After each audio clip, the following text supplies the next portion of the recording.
Salut tout le monde, c'est Sue, j'espère que vous allez bien. Aujourd'hui on se retrouve pour le bilan de lecture de la deuxième semaine du mois de mai 2022.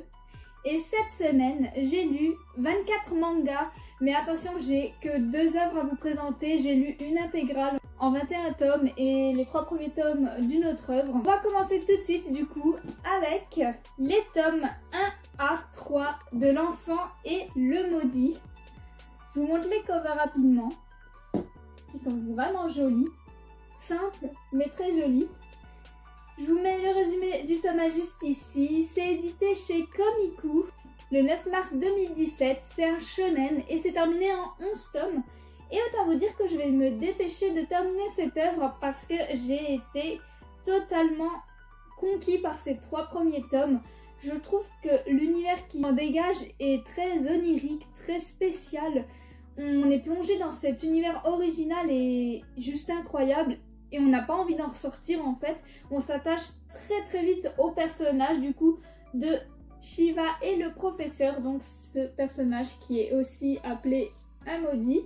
Et en fait on commence vraiment l'œuvre en ne comprenant pas trop ce qui se passe, en ne connaissant pas du tout les personnages ni leur situation et petit à petit on va développer tout ça, on va en apprendre plus du coup sur les maudits et sur Shiva, même si ça reste encore assez vague. On remarque que si un maudit touche un humain classique, et bien celui-ci va être maudit à son tour et va finir par se transformer en un être tout noir comme le professeur et sera donc exilé. Et c'est super triste comme situation, c'est vrai qu'au départ on est un petit peu perdu, mais quand on en apprend un petit peu plus sur tout ça, on reste un petit peu perplexe quand même, on comprend pas trop ce qui est vrai ou non. Et surtout, le personnage de Shiva est extrêmement spécial. Cette petite fille qui a l'air totalement inoffensive au premier abord va s'avérer être très spéciale. Elle va finir par être touchée par un maudit. Par le professeur, certes, mais ça sera pas le premier. Pourtant, elle ne va pas se transformer. Les jours vont passer, mais il ne va rien lui arriver. Par contre, si elle touche quelqu'un, elle va pouvoir le maudire et c'est ça qui est assez spécial. C'est comme si Shiva était en quelque sorte immunisée. C'est peut-être la solution pour contrer cette malédiction, je ne sais pas trop. Il y a un curé qui donne des ordres comme quoi il faudrait tuer la petite parce que c'est une enfant maudite. Et c'est vrai qu'on se pose pas mal de questions du coup sur Shiva, sur ses réelles capacités, sur l'endroit d'où elle vient peut-être réellement ou non. Peut-être qu'elle est juste immunisée, hein, comme avec un virus zombie par exemple, elle serait peut-être la solution, ou sinon peut-être le cœur de tout le problème, je ne sais pas du tout, et j'ai justement hâte d'en savoir plus, de creuser un petit peu le sujet. Je trouve le personnage du professeur très intéressant aussi, et j'ai hâte qu'on le creuse également, parce que c'est vrai qu'on sait pas grand chose de lui non plus, à part que c'est quelqu'un, que c'était un homme qui est devenu un maudit. D'ailleurs à la fin du tome 3, la tante de la petite fille va les rejoindre dans leur petite maison et je me demande comment ça va se passer. Elle est devenue maudite à cause de Shiva sans vraiment le vouloir, hein. Elles se sont touchées, se sont enlacées, c'est normal, voilà. C'était un membre de sa famille et bah, du coup elle s'est transformée comme le professeur et j'attends de voir un petit peu ce que ça va donner.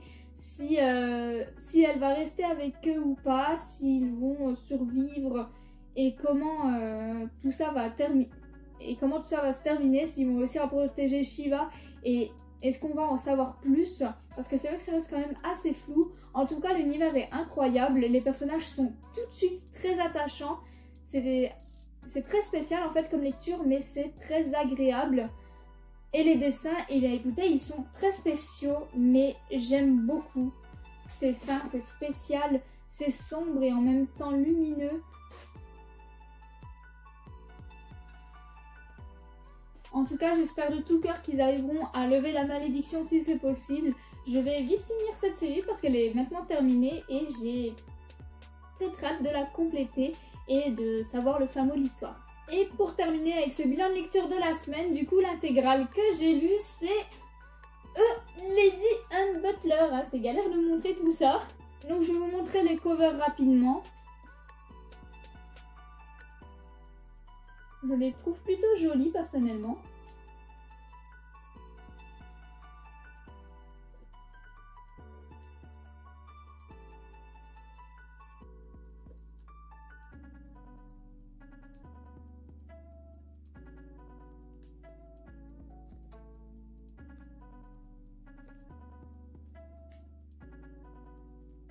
Et voilà. Alors, je vous mets le résumé du tome 1 juste ici. C'est édité chez Pika le 5 janvier 2011, donc ça fait un petit moment. C'est un shoujo et c'est terminé en 21 tomes. Et par contre, l'œuvre n'est plus commercialisée. Malheureusement, j'ai eu beaucoup de chance parce que j'ai trouvé l'intégrale en occasion à un tout petit prix. Mais c'est bien dommage qu'elle soit plus trouvable aussi facilement. Jane Butler, c'est une série que je voulais faire depuis longtemps. Et du coup, je suis très contente de l'avoir trouvée intégralement en occasion. Et comment dire? Alors, Lady Anne Butler, je séparerai l'histoire en deux parties en fait. Il y a du tome 1 à 10 où il y a la relation du coup de Ryo, notre héroïne, et Akuo, notre héros, qui est purement professionnel, on va dire, et amical. Il devient son majordome attitré et pendant les 10 premiers tomes, ils ont une relation plutôt fusionnelle mais qui reste au stade de majordome et maîtresse. Et à partir du coup du tome 10, ils prennent compte de leurs sentiments, ils se déclarent leur flamme et sortent ensemble. Donc voilà, durant la première moitié presque, c'est purement amical et après on part sur quelque chose d'un peu plus complexe parce qu'Akuo est membre d'une grande famille tandis que Ryo appartient à une petite famille, on va dire, qui a un petit peu d'argent certes, mais qui est un petit peu ruinée et c'est ses grands-parents qui l'ont inscrit dans cette école suite au décès de ses parents. Elle arrive dans ce nouvel établissement.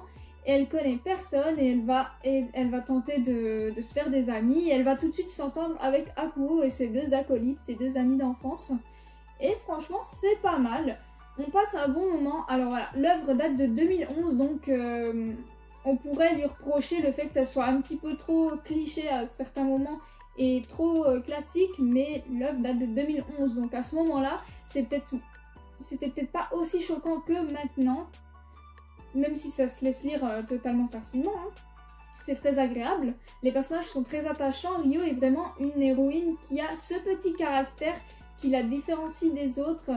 Elle est toujours là pour aider les autres, elle est toujours à l'écoute, elle est toujours très bienveillante et même face aux personnes qui lui ont fait du mal, elle est toujours gentille, elle est même trop gentille et elle est juste incroyable en fait. Elle est maladroite, elle est un petit peu naïve, elle est drôle, c'est pas la plus intelligente, mais elle fait de son mieux et elle se bat pour ses principes et pour les personnes qu'elle aime. Et franchement, ça fait d'elle une héroïne très attachante. Et le duo de Ryo et Akuo est tout de suite très agréable à suivre. On les apprécie tout de suite. On ressent vraiment la chimie qu'ils ont entre eux. Ça matche tout de suite et c'est super à lire. C'est assez fluide. Mais ce que j'ai envie de dire, c'est bizarre. Alors la lecture des 10 premiers tomes, c'était très bien, hein, l'histoire était sympa. On suivait juste leur petite vie dans cette école avec des petits événements par-ci par-là, des petits imprévus et bien d'autres choses. Mais en fait, les 10 premiers tomes, j'ai mis un petit peu plus de temps à les lire. Peut-être parce que c'était trop calme, ou peut-être parce qu'il y avait beaucoup de dialogues, beaucoup de non-dits, où il y a peut-être des fois où on tournait un petit peu en rond sur leur relation, où on se disait que c'était un petit peu obvious, mais que eux-mêmes le remarquaient pas forcément. En fait, j'ai mis beaucoup de temps à lire ces 10 premiers tomes. Je trouvais que la lecture était agréable, mais longue. Alors c'est pas négatif, parce que comme je le dis, c'est une bonne lecture et on passe un bon moment, mais je trouve que la lecture des 10 premiers tomes est assez longue. Alors peut-être que c'est parce qu'on se languit de les voir finalement ensemble, surtout quand on se dit que l'œuvre fait 21 tomes. Mais une fois qu'ils commencent à être ensemble, il se passe de nouveaux événements où ils vont devoir affronter du coup la famille un petit peu de Akuo. Et bien d'autres choses, il y a énormément de clichés liés au shoujo et aux familles riches, on va dire. Akuo va finir par avoir un mariage arrangé, qui ne va pas aboutir forcément. Il y a énormément de garçons qui tournent autour de Ryo également. Et pour la plupart, ils ne servent à rien. Par exemple, ils ont inclus la fameuse histoire d'un ami d'enfance qu'elle revoit finalement dans ce lycée, du coup dans les tomes qui suivent les 10 premiers. Et en fait, cet ami d'enfance ne sert pas grand chose à part être un rival inutile, j'ai envie de dire. Désolée de dire ça, mais pour le coup, il sert pas à grand chose parce qu'au final, ça n'amène rien à part juste voir Akuo être un petit peu jaloux, mais franchement, ça n'amène rien parce que dès le départ, y a rien entre Ryo et lui. Et on remarque bien qu'il n'y aura jamais rien. Ryo, elle est totalement à fond sur Akuo. Akuo, c'est pareil. Donc le fait qu'ils aient mis des rivaux, ça sert à rien parce que c'est pas crédible du tout. Juste de la peine pour eux parce qu'ils sont là mais ils sont pas là en même temps. Donc ouais, c'est vrai que c'est un petit peu dommage ça parce que en fait ils ont créé une alchimie tellement forte entre Ryo et Akuo que les autres n'ont pas d'importance. Ceux qui essayent de se mettre entre eux, ben n'y arrivent pas et on n'y croit pas du tout. Il n'y a même pas ne serait-ce qu'un micro-espoir d'imaginer que ça pourrait marcher parce que ça ne marchera pas et on le sait très bien. Il n'y a même pas un léger petit doute en fait. Là on passe un bon moment parce qu'il y a des événements différents. On voit un petit peu les autres personnages secondaires, les membres de la famille d'Akuo, un petit peu les grands-parents de Ryo, leurs amis, leurs relations et franchement on passe un bon moment. Il y a quelques moments un petit peu tristes et des moments drôles. Voilà. Ça nous... L'œuvre nous fait partager énormément d'émotions et à la fin, évidemment, ils finissent par réussir à être ensemble malgré tous les obstacles. Et on a même le droit à un mariage. Mais c'est dommage, il y a un truc que j'aurais bien voulu, c'est voir un petit après. Même si c'est de quelques pages, j'aurais bien voulu voir l'évolution de leur relation, surtout qu'ils ont dû se battre pour avoir l'accord du père de Akuo.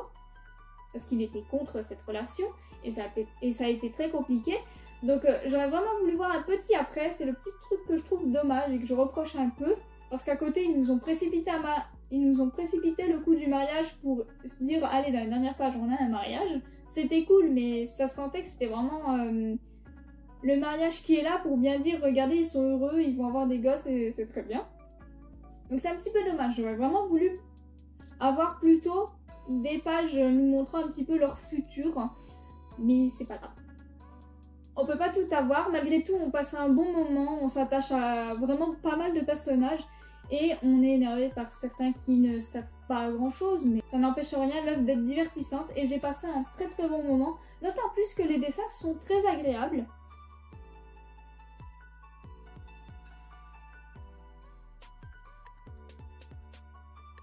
Du coup ouais, j'ai vraiment passé un bon moment et même si les personnages secondaires sont assez bien travaillés, il y a certains personnages que j'aurais quand même voulu voir un peu plus travailler au niveau des relations notamment. Dans l'ensemble, j'ai beaucoup apprécié cette œuvre. Je suis très contente d'avoir réussi à la lire en une semaine avec bien sûr l'enfant et le maudit. Ça a été un petit peu sport hein, parce que j'étais un petit peu occupée mais j'avais vraiment envie de vous présenter l'œuvre entière pour cette semaine.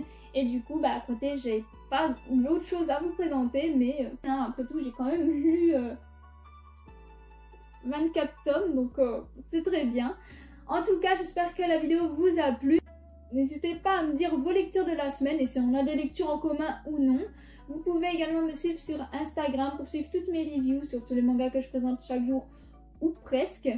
Et sur ce, eh bien, passez une bonne journée.